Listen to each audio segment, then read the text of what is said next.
Okay, so I've come to get my son very early, so I've got about just under half an hour to go and get him, so I'll carry on with this series of videos. So I'm talking about my spiritual psychosis, spiritual psychotic episode that I had in 2008, or at least that's what the doctors called it.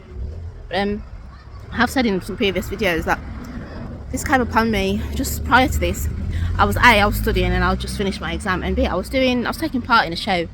And I've mentioned many times in my videos how I used to take part in these shows by this company called Ben and Rapper Company.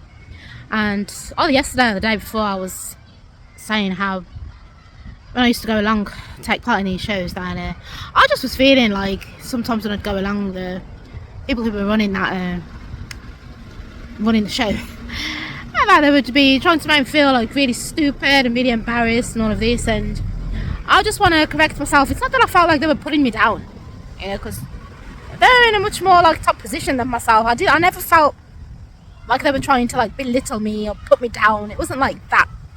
I really truly think I used to go along and they probably just saw something in me. They maybe saw my enthusiasm and my talent, and they're really trying to encourage me. Actually, I think they were very encouraging. I don't think they were like putting me down, but it's just the industry, it's that industry.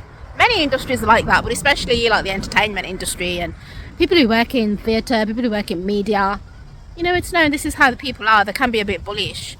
They can be a bit boisterous and a bit bullyish, and if they feel that you're not on their level, they can see that you're trying, then this is how they behave. It's just like a culture thing to those industries, and that's all I think basically it was. Really, I didn't really, but what I'm saying is, at the time I was a lot younger and still forming my own personality, still, developing myself, and I was taking it very, very, very much to heart, a lot of things that was going on. And I've said many times, I'll just say his name, I might as well. Anyway, I think he's passed away now, Graham Vick, God rest his soul. Anyway, it was his company, and then he basically owned the company, with dance, like a movement choreographer, director, whatever. And I've said in many videos, I had like really badly like a crush on him, but personally I wouldn't call it a crush, but I just extremely fancied him a lot and extremely admired him a lot, and even to this day, I still do. So they were just looking like, oh, she's got a really silly like girly crush, and this gay dude. But even to like for 20 years later, I don't consider it a crush. I just had like a deep like admiration for this dude, and and I found the two of them very, like, as I said in some other videos, very like encouraging, but at the same time, I just, obviously you're there and you're with like a large group of people, and you're acting out, you're just literally that, like you're acting out, you're behaving in bizarre ways, you're doing all this bizarre weird shit that you wouldn't usually do in like your normality, like your normal day-to-day life living. And I was just like there, I was like, yeah, hey ho, just going for it kind of thing, just acting it out all out. And so I partly brought it on myself, is what I'm saying. I was just, I used to just go along there and just act really stupid, and just get out all whatever was going in me. I just used to like let it all out, let it all hang out, in other words. But what I was finding was, when I used to go along to that show, I did just feel like there was just this intense attention on myself from these people who were running the show, as well as the other people who were taking part. And I'm quite deep down, quite a shy person, and then I was much more into myself, more shy, I would say, than I am now. I've come out myself a lot more than I was then. And so, like I said, I just was taking all of this in. I'm quite a sensitive person, so it was just quite a lot for me, for my senses. It's like my senses were being totally fully indulged.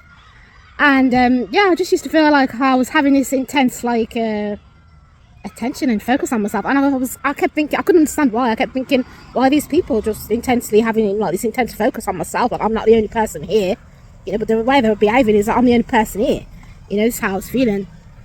And I have spoken about this in some other videos. Like, I do just get this in general, that I do find that I just have this effect on people. And it does, because I'm quite an introverted person, I'm quite a shy person. So when you're naturally shy and naturally introverted, and then you get in this like excessive attention and you're not really sure the reason, it can really it does affect you even more. It's like a domino effect. I'm already quite a jangled person, so all of this was just making me feel like more and more intensely jangled. And so the last show that I was in, and before this episode happened, we was all in the room, like the crowd of us who made up the choir, then, if you want to call it, made up the audience in the show. It was all in this room because we'd have to go through the songs. So, and then Graham Vick, he was like director, of the whole thing, the show, Usually he'd, at the very start of the show, he'd stand at the front and give his like lecture, give his talk about what the show's going to be all about, what the opera's all about, and then the main opera singers would come on and like they'd sing a song out of the show, and then once that song's finished, he'd then talk and deliberate about what that song is about, and then that's how how it relates to the rest of the story, and then the next singer would come on and show very there.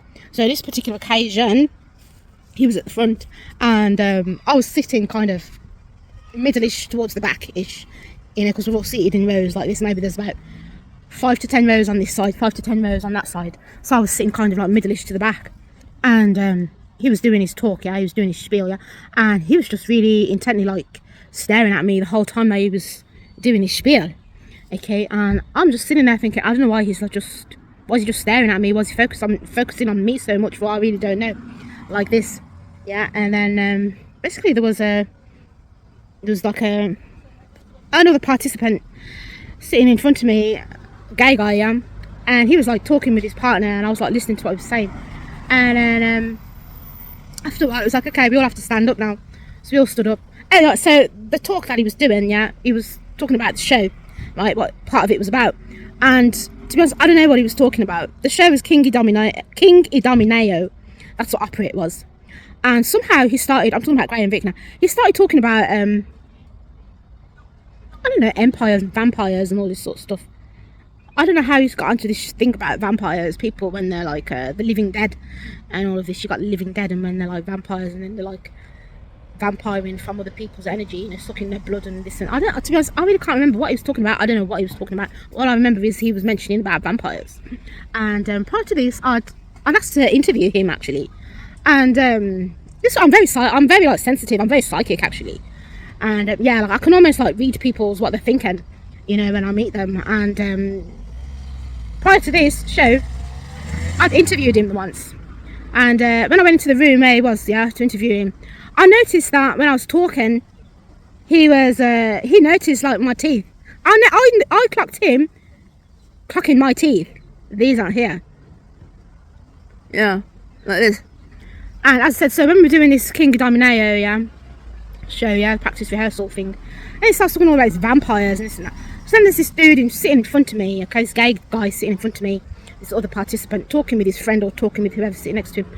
And then basically, after a time, we all have to stand up, and then they were like, okay, all the men go over here on that side of the room, and all the women go over here on this side of the room.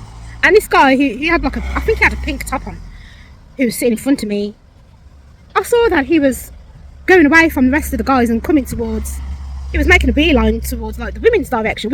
All the women were like standing on this side, and it's like I could just sense, like I said, I'm quite a sensitive person. I read people quite strong. I read people very well, and especially like I said, when I'm in these kind of atmospheres, and my nerves are already dangled, I get very highly like in tune with what's going on around me and people around me, and not even their emotions. I'm very like this. I'm quite absorbent as well. It's like I can absorb other people's emotions, I'm very much like an empath like this, and actually in terms of advice, if you are like this, I would find some techniques. If you're this highly spiritually like attuned and aware, you're so empathetic of what's going on with other people emotionally, you really have to find some kind of technique to disassociate yourself, to put that barrier in place from what's going on with your own psyche and what's going on with somebody else's psyche. You really have to learn how to distinguish yourself, and your own, get that kind of auric barrier, around yourself to prevent yourself from absorbing too much and taking on other people's psyche. But I could see that he was like, it's like I could feel his like anxiousness, this dude, and instead of joining the group that he was supposed to be joining, the other men, he was like coming more forward like this, walking towards us, the women. And I was really watching him, like really observing his behaviour and his body language and everything. And basically, it ended up that he said something to me. I think I said something to him just to make conversation, to kind of break the ice, because I could see that he was nervous. So I just said something to him to ice break. And he said something back to me. And the way he said what he said back to me, I just straight away, because as I said, the Graham Vick DJ, he was already like trying to make me feel like uncomfortable or something. He was just staring me down. So I was already feeling like this hyper focus on myself. I was already feeling like that. Yeah, this hyper focus, yeah, on myself. And then this guy, I said something to him, and then he said something back to me. But as he said it to me, it's like the rest, you know, when the rest of the room quietens down, you know, it's like, ooh, what's she gonna say back? So then, because I sensed, oh, okay, this dude's trying to make, I just felt like, okay, this guy's trying to hyper focus all the energy onto myself. And then now this guy, as I'm saying, who was sitting in front of me, who was making a beeline towards me, I said something to him. I thought, okay, now you're trying to do the same thing, which is to put this hyper focus on myself, to make me feel like on the spot. Yeah, to make me feel I got this hyper focus, attention, energy on myself, to put me on the spot, and to make me feel awkward and embarrassed. And straight away, my intuition just said, hello, hey ho, today is not the day. This is not happening today. Like, you people are not gonna try to, you're not even gonna try to embarrass the mother effing out of me. Today is not the day, it's the wrong day. Yeah, I just, when I get like this, it was like, as I said, I can get very much in my feelings. And as I thought this thought, I was very, very much in that feeling. Today is not the day. You people are not gonna do this to me today. I am not your bitch today.